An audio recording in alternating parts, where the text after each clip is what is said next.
새벽에 나오신 모든 분들에게 하나님께서 말씀의 능력과 기도응답 주시기를 소망합니다. 이사야서는 크게 세 부분으로 나눠져 있습니다. 1장에서 39장까지는 하나님께서 이스라엘에 대한 심판에 대한 말씀을 선언하셨다면 40장부터 55장까지는 바벨론의 포로로 끌려갔던 이스라엘 백성들을 향한 하나님의 말씀입니다. 그 다음에 56장부터 나머지까지는 무슨 말씀이냐면 포로로 끌려갔던 이스라엘 백성들이 돌아온 후에 하나님이 선언하신 말씀, 이렇게 이해를 하시면 되겠습니다. 그래서 이사야 60장은 포로 생활을 하다가 끌려온 이스라엘 백성들이 막상 돌아왔는데 처음에 기대했던 것과는 달리 여전히 삶은 힘이 듭니다. 어렵습니다. 여전히 많은 사람들이 공공한 가운데 옛날 다윗과 솔로몬의 영광을 꿈꿨는데 그게 막상 현실적으로는 드러나지 않은 삶에서 많이 낙담하고 절망하는 가운데 오늘 60장 말씀을 보면 1절부터 강력하게 선포가 되죠. 한번 60장 1절 한번 볼까요? 어떻게 나와 있습니까? 일어나라, 빛을 발하라 라고 되어 있습니다. 그래서 오늘 이 60장은 크게 네 부분으로 나눠져 있는데요. 한번 볼까요? 1절에서 2절은 일어나라, 빛을 발하라는 명령입니다. 3절에서 9절은 이방인들, 많은 이방인들이 하나님의 구원을 경험하고 모여오는 모습을 드러내고 있습니다. 10절에서 14절은 이 시온, 이스라엘, 이 남유다가 어떻게 하나님께 보상을 받는지에 대한 모습이 나와 있고 15절에서 22절은 시온을 향한 하나님의 축복의 약속이 기록되어 있습니다. 주석들은 저렇게 보통 이제 구절을 나누는데요. 오늘 우리가 크게 주목해야 될 단어가 좀 몇 가지가 있습니다. 여러분 한번 8절을 가볼까요? 17절을 가보시면 17절에 이 표현이 나옵니다. 마지막을 한번 볼까요? 대신하다, 대신하다고 나오다가 화평을 세워 간원으로 삼으며 공의를 세워 감독으로 삼는다 하는 표현이 나오죠. 화평과 공의에다 한번 네모를 줘보실까요? 하나님이 이 세상에 주고자 하는 것은 무엇입니까? 하나님의 공의입니다. 공의라는 것은 사랑이 있다는 것이죠. 사랑 안에 공의가 있고 공의 안에 사랑이 있습니다. 그래서 하나님은 이 세상을 하나님의 공의로 통치하시고 이끌어 가시기를 원하시죠. 또 하나는 화평을 주시기를 원하신다는 것입니다. 여러분, 세상이 왜 혼란스럽습니까? 온전한 화평이 사라지기 때문이죠. 온전한 공의가 사라지고 부한 사람, 권력자를 위한 공의가 자꾸 나타나다 보니까 세상이 절망스러워지는 것입니다. 그래서 하나님께서는 하나님의 나라는 바로 이 화평과 공의라고 말씀을 하고 계시죠. 그래서 그럼 22절을 한번 볼까요? 그러면 그것은 언제 이루어지느냐? 때가 되면 나 여호와가 속히 이루리라. 거기다 한번 네모를 줘보실까요? 때가 되면. 그래서 우리는 하나님의 때를 바라보고 하나님이 하실 일을 기대하면서 그때가 오기를 간절히 간구해야 됩니다. 우리 주님이 시대의 징조를 보면 오실 날이 얼마 남지 않았죠. 때가 되면 우리 주님이 속히 오실 텐데 그때를 바라보고 깨어 기도하며 다시 오실 주님을 맞이할 준비를 하는 것이 바로 깨어있는 슬기로운 다섯 처녀와 같은 그리스도인들의 모습이라는 것입니다. 오늘 60장은 굉장한 위로의 말씀이 곳곳에 선포되고 있는데요. 1절에 보시면 일어나라, 빛을 발하라고 나와 있습니다. 절망하고 좌절하고 포기하고 무력감에 쌓여있는 사람들에게 하나님은 이제 일어나라고 용기를 가지고 이제 빛을 발하라는 것입니다. 이 빛은 하나님의 구원의 빛이고 은혜의 빛이고 진리의 빛입니다. 하나님의 빛이 비추어졌기 때문에 우리가 빛을 발할 수 있는 거지 우리 스스로는 빛을 발할 수가 없습니다. 이제 하나님의 때에 이런 엄청난 은혜와 구원이 이르게 되면 그 놀라운 하나님이 주시는 이 은총의 빛을 많은 세상에 비추어야 한다고 하나님이 강력하게 선언을 하고 계시는 거죠. 그래서 여러분 4절에서 9절을 보면 엄청난 일들이 일어나고 있습니다. 지금 포로에서 돌아왔던 이스라엘 백성들이 상상할 수 없는 행복한 모습이 이 4절에서 9절에 나와 있는데요. 잠깐 살펴볼까요? 내 눈을 들어 사방을 봐라. 무리가 다 모여 내게로 온다는 것이죠. 내 아들들, 내 딸들부터 시작해서 5절에 보시면 그때라는 단어가 나옵니다. 하나님이 구원하시는 그때에 내가 보고 기쁜 빛을 내고 내 마음이 놀라고 화창하게 될 것이다. 거기다 밑줄을 보실까요? 기쁜 빛을 내며 내 마음이 놀라고 또 화창하리로다. 여러분 최근에 이런 은혜를 경험한 적이 있으십니까? 어떤 일을 보고 여러분 얼굴이 빛이 나고 마음이 놀라고 너무 화창한, 너무 그냥 마음에 감동과 기쁨이 있어서 어쩔 줄 모르는 이런 상태가 바로 오늘 본문에 이 이스라엘 백성들에게 주시고자 한 하나님의 마음이라는 것이죠. 근데 왜 그러냐면 5절 후반절에 그 이유가 나와 있습니다. 바다의 보가 다 내게로 오고 이방 나라들의 재물이 오는데, 특별히 6절부터 보시면 허다한 낙타, 미디안, 또 에바, 어린 낙타가 내 가운데 가득하죠. 스바 사람들은 다 금과 유향을 가지고 오죠. 또 여호와의 찬송을 부른다는 것입니다. 실제로 보시면 게달의 약물이 느바에스 순야, 이 사람들이 또 다 하나님 앞에 와서 제단에 기꺼이 제물을 바친다는 것이죠. 여러분 이런 날이 온다면 얼마나 놀랐겠습니까? 우리만 아니고 구원받지 못했던, 저주받았다고 생각했던 이방 민족들이 다 하나님을 향해서 오고 제물을 드리려고. 그래서 여러분 9절에 보시면 섬들이 나를 앙망하고 다시스의 배들이 먼저 이르되 먼 곳에서 내 자손과 그들의 은금을 아울러 싣고 와서 내 하나님 여호와의 이름에 드리려 한다라고 표현을 하고 있습니다. 그래서 여러분 첫 번째 메시지를 한번 볼까요? 첫 번째 메시지를 보면 다가올 하나님의 나라를 꿈꾸며 상상하고 기대하는 예언자적 상상력과 강인한 신앙을 가져야 합니다. 예언자적 상상력이라는 이 단어는 윌터 풀그루브가 아니라 유명한 신학자가 사용한 표현인데요. 이런 하나님의 놀라운 예언자적 상상력을 우리가 가져야 한다는 것이죠.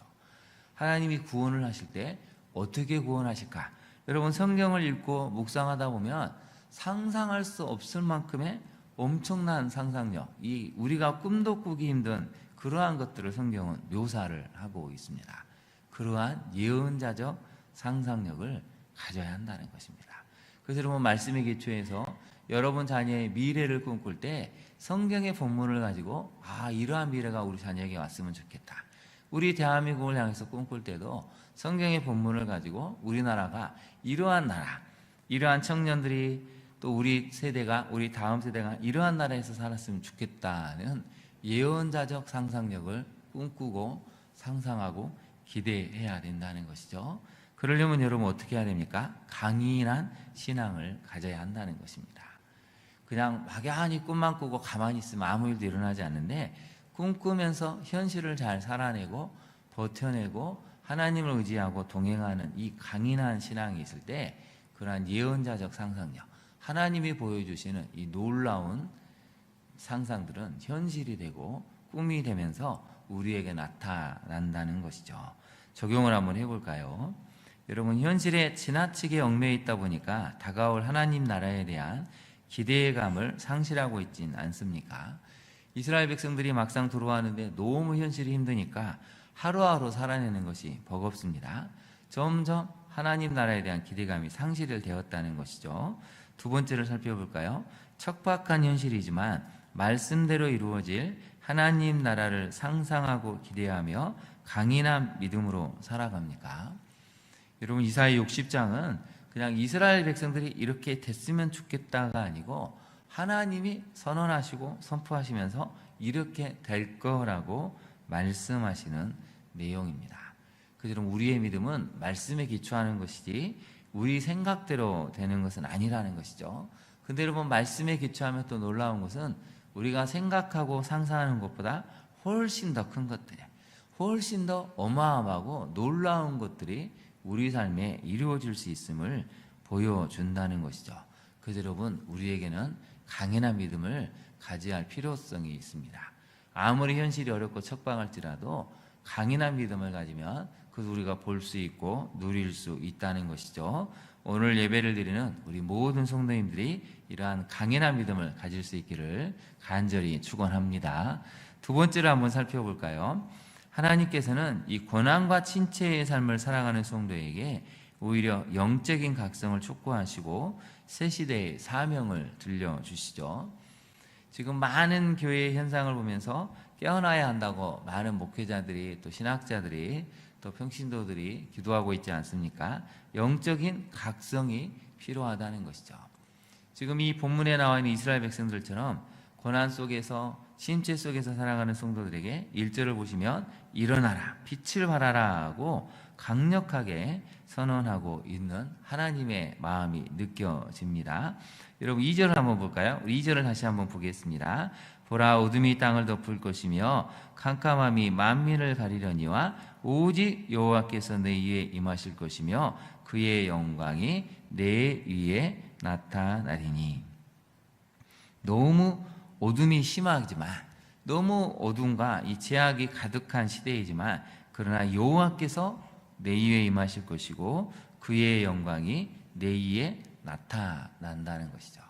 아무리 시대가 어려워도 하나님을 찾고 간구하는 백성들에게는 하나님이 빛을 발하신다고 오늘 성경은 알려주고 있습니다. 그래서 여러분 그 다음 밑줄을 보실까요? 오직 여호와께서 내 위에 임하실 것이다. 그의 영광이 내 위에 나타날 것이다.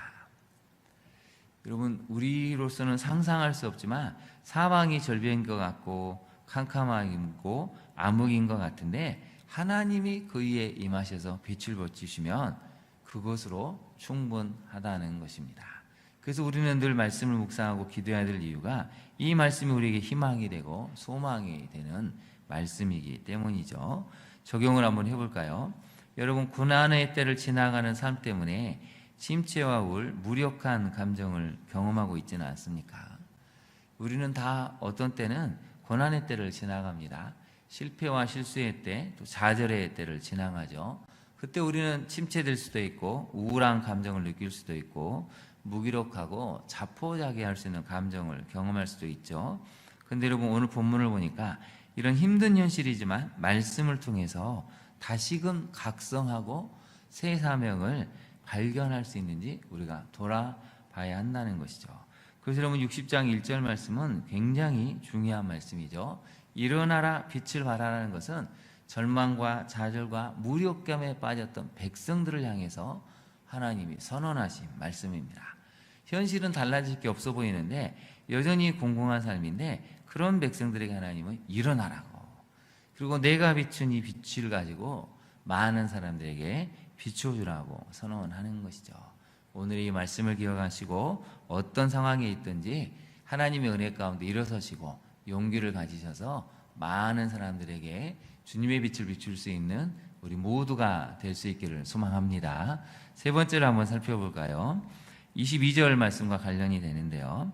하나님께서는 복음을 전파하시고 천국을 확장하시기 위해서 지극히 작은 자, 연약한 자들을 사용하십니다. 여러분 22절을 한번 볼까요? 22절을 보시면 그 작은 자가 천명을 이루겠고 그 약한 자가 강국을 이룰 것이라 때가 되면 나 여호와가 속히 이루리라, 이렇게 말씀을 하십니다. 너무 약한 자, 너무 작은 자들이 세상의 눈에 봤을 때는 곧 쓰러질 것 같은데 이 사람들이 천명을 이루고 강국을 이룬다는 것이죠. 그래서 초대교회 이 성도들의 구성원을 보면 거의 대부분이 90에서 95%가 가난한 사람들, 노예들, 연약한 사람들이었습니다. 근데 이 사람들을 통해서 복음이 전파되고 나중에 로마가 기독교가 국교가 되는 은혜의 역사를 만들게 되죠. 고린도전서 1장 27절에서 28절을 한번 볼까요? 사도 바울이 자주 선면했던 내용인데 같이 한번 읽어보겠습니다. 그러나 하나님께서 세상에 미련한 것들을 택하사 지혜 있는 자들을 부끄럽게 하려 하시고 세상에 약한 것들을 택하사 강한 것들을 부끄럽게 하려 하시며 하나님께서 세상에 천한 것들과 멸시받는 것들과 없는 것들을 택하사 있는 것들을 폐하려 하시나니. 고린도 교회에 보낸 편지에 이렇게 표현하죠. 하나님은 세상에 미련한 사람들, 약한 사람들, 선하게 살아가는 사람들, 멸시받는 사람들, 없는 사람들을 택하셔서 하나님 나라를 이루시고 복음을 선언하시고 세상을 바꾸셨다는 것입니다. 우리는 지금 어떻습니까? 여러분 지금 어떤 상황에 처해 있다고 생각하십니까?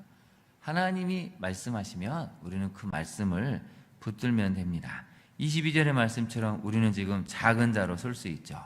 누가 봐도 세상의 작은 자처럼 약한 자처럼 초라해지고 비참해지고 비굴해질 수 있는데 하나님이 함께 하셔서 때가 되면 그 사람을 통해서 놀라운 일들을 하시는데요, 속히 이룬다고 말씀을 하고 계십니다. 그래서 여러분, 우리는 하나님을 붙들어야 됩니다.